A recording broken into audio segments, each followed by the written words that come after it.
अस्सलाम वालेकुम dear student, कैसे हैं आप सब। उम्मीद करती हूँ खैरियत से होंगे।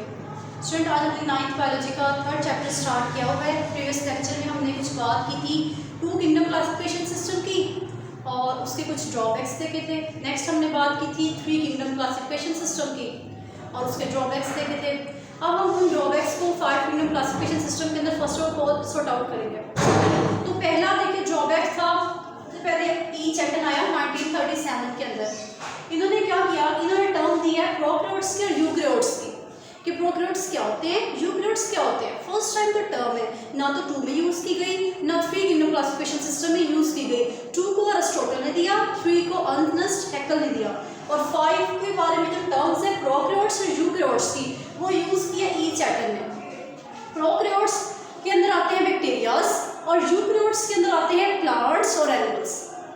नेक्स्ट उसके बाद नया साइंटिस्ट आया रॉबर्ट विटेकर 1967 के अंदर। इन्होंने इंट्रोड्यूस करवाया 5 किंगडम क्लासिफिकेशन सिस्टम। ऐसा किंगडम जिसके अंदर 5 ग्रुप्स बना दिए गए और किस बेस पर बना दिए गए हैं, वो बनाए हैं उनके सेलुलर ऑर्गेनाइजेशन की बेस पे और उनके मोड ऑफ न्यूट्रिशन की बेस पर कि उनके सेल्स होते हैं वो किस तरह से अरेंज हैं और वो उनके अंदर मोड ऑफ न्यूट्रिशन कैसे खाते पीते हैं, उस बेस पर इस किंगडम को क्लासिफाई किया गया। तो ऑर्गेनाइजेशन के बेस पर 3 ग्रुप्स बनाए गए, यूनिसेलुलर जो प्रोकैरियोट्स है, यूकैरियोट्स जो यूनिसेलुलर भी होते हैं, यूकैरियोट्स जो मल्टीसेलुलर है।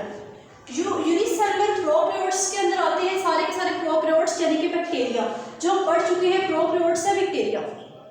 नेक्स्ट हमने बात की यूकैरियोट्स।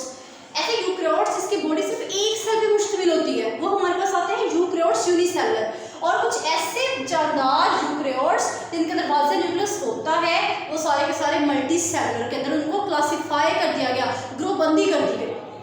नेक्स्ट हम देखते हैं उनके मोड ऑफ न्यूट्रिशन की बेस पर वो किस तरीके से खाते हैं, वो कैसे खुराक को लेते हैं, कैसे जिस्म के अंदर लेके जाते हैं या निकालते हैं, जो भी तरीका है उसके सिर्फ खुराक के बेस पर 3 ग्रुप्स बना दिए गए हैं। पहला फोटोसिंथेसिस करते हैं, इनके खुराक तैयार करते हैं, फोटोसिंथेसिस करते हैं, पौधे फोटोसिंथेसिस करते हैं और अपनी खुराक को तैयार करते हैं और खुराक को जमा भी रखते हैं।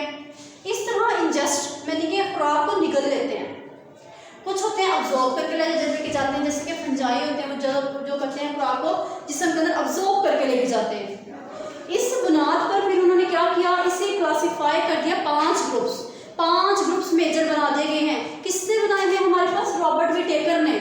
इस दोनों की बुनियाद की बेस पर सेलुलर ऑर्गेनाइजेशन और मोड ऑफ न्यूट्रिशन की बेस पर, उनके सेल्स की अरेंजमेंट की बेस पर और वो किस तरीके से खाते हैं उनकी बेस पर उन्होंने 5 ग्रुप्स बना दिए हैं।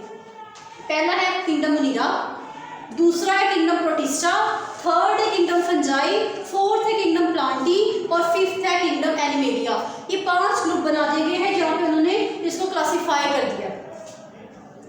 अब क्या हुआ, अब नेक्स्ट एक साइंटिस्ट आया 1988 के अंदर जिसका है नाम मार्ग्यूलस वाटन्स।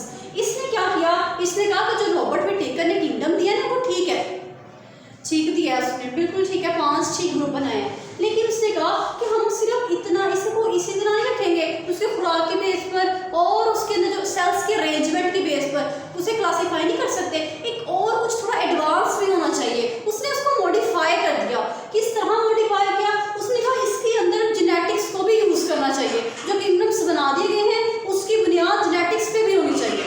तो उन्होंने क्या किया, इसको उसने जो रॉबर्ट विटेकर के ग्रुप को किंगडम को एक्सेप्ट तो किया, माना कि ये ठीक है, लेकिन थोड़ा सा उसे मॉडिफाई कर दिया, एडवांस कर दिया। वो किस तरह की है, उसने कहा जेनेटिक्स भी इसके अंदर आती है, जीन्स हैं, जीन्स किस तरह से अरेंज हुए हैं, इस बेस पर उसने क्या किया, इस किंगडम को करेक्ट माना कि अगर आप जेनेटिक्स भी इसके अंदर शामिल करते हो तो फिर ये ज़्यादा एक्सेप्टेबल है। तो स्टूडेंट, आज हमने बात की 5 किंगडम क्लासिफिकेशन सिस्टम की। उम्मीद करते हो आपको समझ आया होगा। अगर आपको कोई क्वेश्चन है तो प्लीज़ कमेंट बॉक्स में पूछ सकते हैं। तब तक के लिए अल्लाह हाफिज़।